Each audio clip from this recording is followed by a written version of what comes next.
तो भई आज मैं ये जो किताब है सा विद्या या विमुक्तये, तो इसके बारे में इसका जो पहला पार्ट है मैं थोड़ा उसके बारे में बोलूँगा। तो पहले पार्ट का नाम है जिज्ञासा और ये इसमें ख़ास बात ये है कि ये हाथ से लिखी गई है। ये मैंने सोचा कि कौन इसको प्रूफ रीड करे, टाइप करे, तो सीधे मैं हाथ ही से लिखूँगा। तो सारी किताब ये हाथ से लिखी गई है। चित्र बहुत हैं इसमें। तो ये जो पहला पार्ट है जिज्ञासा, इसमें ज्ञात और अज्ञात, नोन और अननोन के बारे में डिस्कशन है। और अब मान लीजिए ये कोई समुद्र है, बहुत विराट महासागर है। इस महासागर की सतह पर आपको कोई छोटा-सा जैसे पहाड़ की चोटी दिखती है, तो दरअसल वो बहुत बड़ा बर्फ का पहाड़ है। तो जो पानी के ऊपर दिख रहा है वो हुआ ज्ञात, जो हम जानते हैं। अब आप उस ज्ञात की मदद से पता कर रहे हो कि ये कहाँ से आया। अब आप नीचे जाते हो तो पानी के नीचे पता चलता है कि ऊपर तो ज़रा सही है, बाकी बहुत विशाल पहाड़ है नीचे। जैसे-जैसे आप नीचे जाते हो, वो उतना ठोस नहीं है, उतना ज़्यादा सॉलिड नहीं है, थोड़ा-थोड़ा सॉफ्ट होना शुरू होता है। और नीचे जाते हो और नीचे जाते हो, एक समय ऐसा आता है कि वो पानी बन जाता है, समुद्र के पानी के साथ एक हो गया। तो ऐसा लगता है कि समुद्र का कोई हिस्सा ऊपर उठा, थोड़ा सॉलिड हो गया और जो पानी के ऊपर है, हमें बस वही दिखता है। तो इसमें ये बताया गया है कि अ, हम नोन की मदद से अननोन की ओर जा सकते हैं। इसमें 5-6 लोग हैं, 5-6 यंग लोग हैं। अर्ली 20s में होंगे शायद, या हो सकता है कि लेट टीन्स, मतलब 19-20, 21-22, 24 साल तक इस उम्र के हैं। लड़के-लड़कियाँ 5-6। उनके साथ एक कोई बुज़ुर्ग हैं, उनको गुरुजी बोल रहे हैं और इनके बीच ये सारा डायलॉग है। इस डायलॉग में ध्यान से संबंधित, आध्यात्म की यात्रा से संबंधित, ब्रेन को कैसे तैयार करें इस अनंत यात्रा के लिए, इससे संबंधित बातें डायलॉग के थ्रू बताई गई हैं। तो इसमें एक जगह आया है ये इस पाठ में, ज्ञात को ढंग से देखने लगें तो अज्ञात प्रकट होता जाएगा और अज्ञात की यात्रा धीरे-धीरे अनंत की ओर ले जाएगी। बर्फ के पहाड़ का छुपा हुआ हिस्सा जानने लगेंगे तो पता चलेगा कि इस पहाड़ का ठोसपन भी धीरे-धीरे कम होता जा रहा है और अंत में तरल होकर सागर का हिस्सा बन गया है। तो अज्ञात छुपा हुआ है और उसका क्लू मिल सकता है ज्ञात से। ज्ञात अनंत का शिखर है। तो इसलिए कि हम जितना-जितना जानते हैं, इसको अलग मानना, क्योंकि इसको आप देख सकते हो, इसकी बाउंड्री कहाँ से कहाँ तक है, नाप सकते हो। ये मानना गलत है कि इतना ही है, ये किसी अनंत का हिस्सा है। इसमें फिर आगे साइंस पे बात आई है कि अभी जो हमारा साइंस है मटेरियलिस्टिक, तो वो संसार को, ब्रह्मांड को इसी नज़र से देखता है कि इसको जितना-जितना पकड़ में आता है वही है। जो मतलब मटेरियल इसका जो हिस्सा है, तो वही सब कुछ है। लेकिन इस पाठ में ये बात आई है बार-बार कि जो मटेरियल है, वो किसी और चीज़ का हिस्सा है। वो और चीज़ जो मटेरियल नहीं है, वो कुछ और है। तो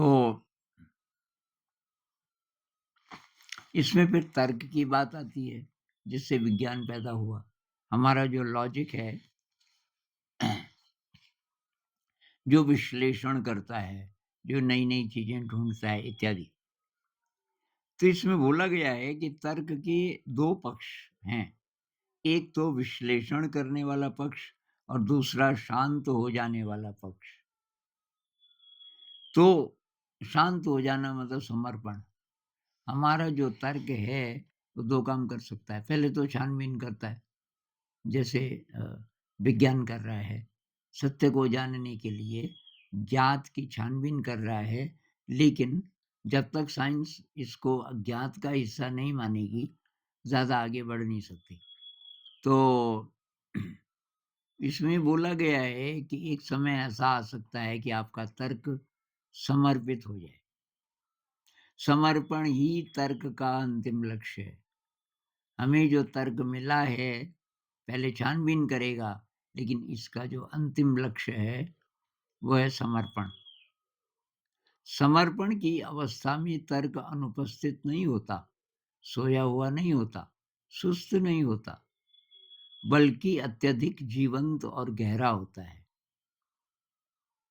तो हमें अपने तर्क के इन दोनों पक्षों को विकसित करना होगा, विश्लेषण और समर्पण।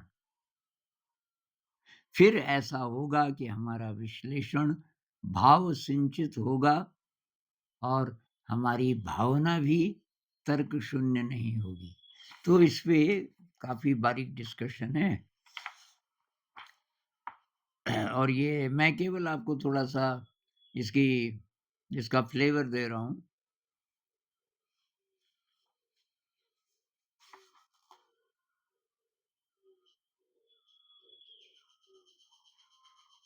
तो इसमें शिक्षक लोगों के लिए, टीचर्स के लिए भी फिर ये चुनौती है कि पहली बात तो ये कि जिज्ञासा को कैसे जगाएँ, अपनी भी और विद्यार्थी की भी, और उसकी लौ को कैसे निरंतर जलाए रखें।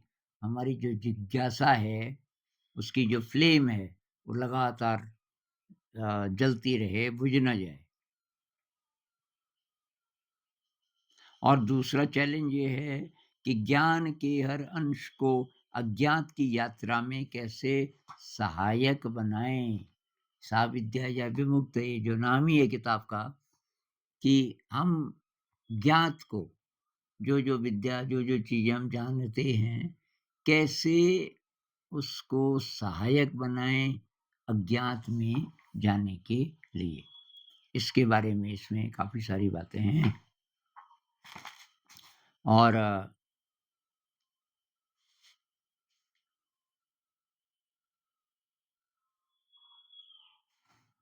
इसमें व्यवस्था के भी बारे में है कि जो अभी जो व्यवस्थाएँ हैं, हम उसकी जड़ खोजने लग जाएँ, ये व्यवस्थाएँ बनी कैसे? तो तब हम ज़्यादा उनके बारे में समझ सकेंगे और शायद ये विचार आएगा कि जो व्यवस्थाएँ अब रेलेवेंट नहीं हैं, उनको कैसे बदला जाए।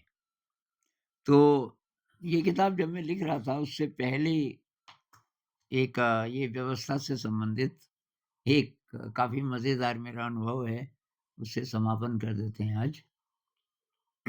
बाकी हाँ भाई, इस किताब को आप मँगाना चाहें तो अ, इसको आप मँगा सकते हो और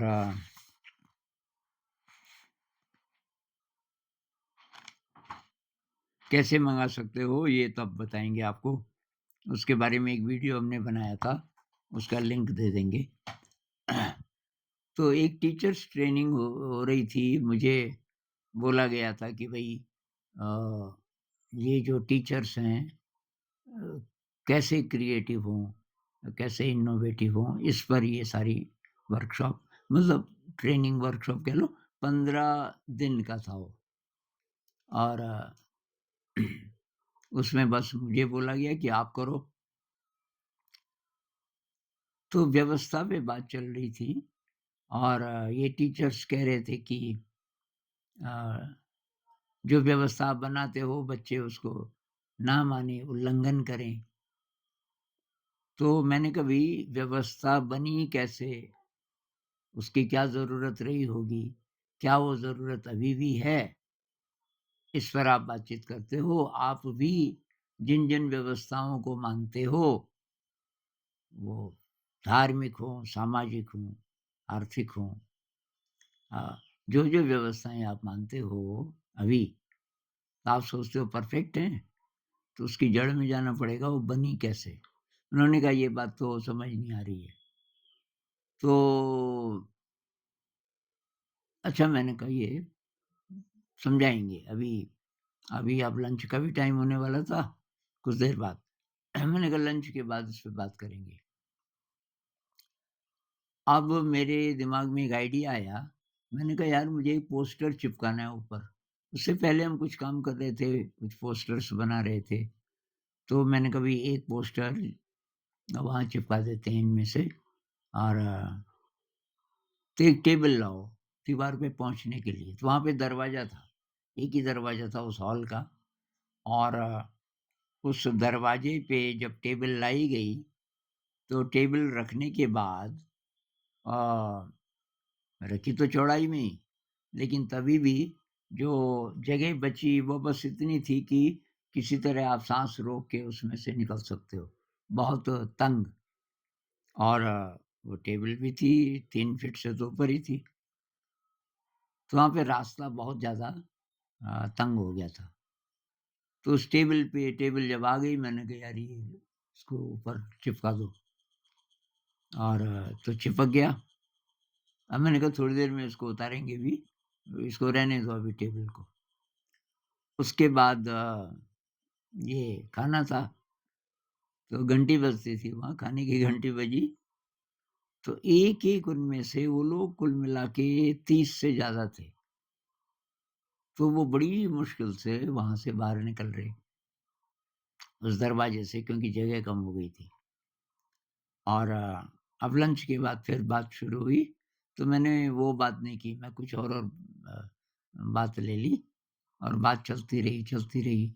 उस बीच कुछ और आए, किसी को किसी काम से जाना पड़ा, फिर चाय आई 2 ढाई घंटे बाद, तब तक भी टेबल वहीं पे थी और काफ़ी परेशान हो रहे थे लोग, अंदर-बाहर जाने में। जब चाय पी ली सबने, मैंने कहा, "भई अब थोड़ा व्यवस्था की बात करें?" कि, "हाँ जी।" मैंने कहा ये दरवाजे पे आपको कुछ ऑड लग रहा है? आने-जाने में असुविधा तो नहीं हो रही? कि असुविधा तो हो रही है, रास्ता बहुत कम बचा है। तो मैंने कहा क्यों रास्ता कम बचा है? कि वो वहाँ पे टेबल है। मैंने कहा टेबल क्यों है? कि आप ही ने तो बोला कि वो लगाना है और फिर आपने बोला कि उसको निकालेंगे भी तो अभी रहने दो। मैंने कहा तुम में से किसी ने पूछा कि कब निकालना है? और जब निकालना है, उस समय फिर लगा देंगे टेबल को। हॉल के अंदर भी जगह थी, उसको 2-3 फीट इधर खिसकाया जा सकता था। मैं कहा तुम्हारे दिमाग में ये बात क्यों नहीं आई कि जो निकालना है उसको तो तब निकाल लेंगे उस समय लगा देंगे इसको फिर। लेकिन आपने उसको परमानेंट मान लिया क्योंकि किसी ने ये व्यवस्था बनाई किसी काम के लिए और अब आप ये तो आपके सामने व्यवस्था बनी। आपको पता भी है कि ये इस पोस्टर को लगाने के लिए और फिर निकालने के लिए यहाँ पर रखा गया है। लेकिन अब अगली जनरेशन कह लीजिए, अभी जो नियम दुनिया में चल रहे हैं, अगर हमारे सामने बने तो हमें तो फिर भी पता है। पता होते हुए भी हम चैलेंज नहीं कर पा रहे। लेकिन अब अगली पीढ़ी को तो ये भी नहीं पता कि क्यों बने थे और अगर वो एक्सप्लोर करेंगे तो पता चल जाएगा। लेकिन वो मान ही लेंगे उसको तो एक गड़बड़ व्यवस्था चलती रहेगी। अब ये टेबल मैंने कहा परमानेंटली यहाँ रह जाए, मतलब ये रोज़ रिचुअल बन जाए कि यहाँ पे भई टेबल लगानी है। रात को दरवाज़ा बंद करना है, उस समय खिसका दो, सुबह दरवाज़ा खुला टेबल लगाओ भई। तो क्यों लगाओ भई ये हिस्सा है व्यवस्था का। ऐसी पता नहीं कितनी-कितनी चीज़ों को दुनिया मान रही है। सब भूल गए कि ये चीज़ें आई कहाँ से थी। जैसे धर्म इनकी बुनियाद क्या थी? क्या ज़रूरत थी? ये क्यों बने होंगे? कुछ नहीं, हम पता ही नहीं करना चाहते। अगर हम उसकी जड़ में जाते, तो सारे जो भेदभाव हैं धार्मिक वो खत्म हो जाते। देशों की बाउंड्रीज़ हम पक्का मान लेते हैं, इतना-इतना मेरा देश, अरे ज बगल वाला दुश्मन। भई ये किसने बोला ये बाउंड्रीज़ परमानेंट बाउंड्रीज़ होनी चाहिए? अब कोई कारण रहा होगा और उसपे लड़ाई क्यों हो रही है? यंग लोग अगर ये 15-15, 20-20 साल पढ़ाई में खर्च करने की बजाय ये करने लग जाएँ, दुनिया को देखने लग जाएँ, चलो साथ-साथ सही पढ़ाई भी कर लो और उसको चैलेंज करें। पूरी दुनिया के युवा-युवतियाँ अगर चुनौती देने लगें कि भई ये लड़ाई क्यों हो रही है? भई इतना-इतना आपका देश है, ठीक है, उसको अच्छा करो, पड़ोसी की भी मदद करो, हो सके तो प्यार से क्यों नहीं रह सकते भाई? अगर हम प्यार से रहना सीख जाएँ, कितना खर्चा बचेगा? बहुत ज़्यादा खर्चा होता है अ, ये युद्ध की कह लो या सुरक्षा की कह लो तैयारियों के लिए। अ, आप पता करना बहुत ज़्यादा खर्चा उस पे होता है। तो वो सारा पैसा फिर अच्छी चीज़ों पे लगता। यहाँ रेगिस्तान है उनको हरा कर दो, वहाँ पानी ले जाओ, पानी की किल्लत है, खाना नहीं मिल रहा बहुत लोगों को, शिक्षा को थोड़ा बदलो, उसमें रिसोर्सेज़ की ज़रूरत है तो आपके पास तब होंगे रिसोर्सेज़, ये फालतू चीज़ों पे अगर ना लगे। तो कौन इसको चुनौती देगा? तो इसमें इस किताब में ये बात आई है कि जो लोग बच्चों के साथ काम कर रहे हैं, वहाँ एक संभावना है। बड़ों के दिमाग शायद काफ़ी हद तक कंडीशन्ड हो गए। वो नई बात को आसानी से स्वीकार नहीं करेंगे। लेकिन बच्चों की शिक्षा इस प्रकार की हो सकती है कि वो शुरुआत से इस पृथ्वी को एक देखने लग जाएँ, एक प्लैनेट। इसपे जितने भी प्राणी रह रहे हैं, खासकर मनुष्य रह रहे हैं, वो प्यार से रह सकें, ये वाला विज़न। देशों की बाउंड्रीज़ रहें, लेकिन वहाँ युद्ध होने की ज़रूरत नहीं है, प्यार से रहा जा सकता है। तो ये वैल्यूज़ हम शिक्षा के थ्रू बच्चों को दे सकते हैं। फिर ये भी बात आई, अंतिम लक्ष्य क्या है जीवन का, शिक्षा का? अंतिम लक्ष्य है कि हम अपनी उस स्टेट को जान सकें, जहाँ कोई नेगेटिव इमोशन नहीं है, जहाँ वर्ल्डली डिज़ायर्स नहीं है वगैरह-वगैरह, जो साधना जहाँ ले जाती है। असली बात तो वही है इस किताब में, कई तरह से। तो आज इतना ही। नमस्कार।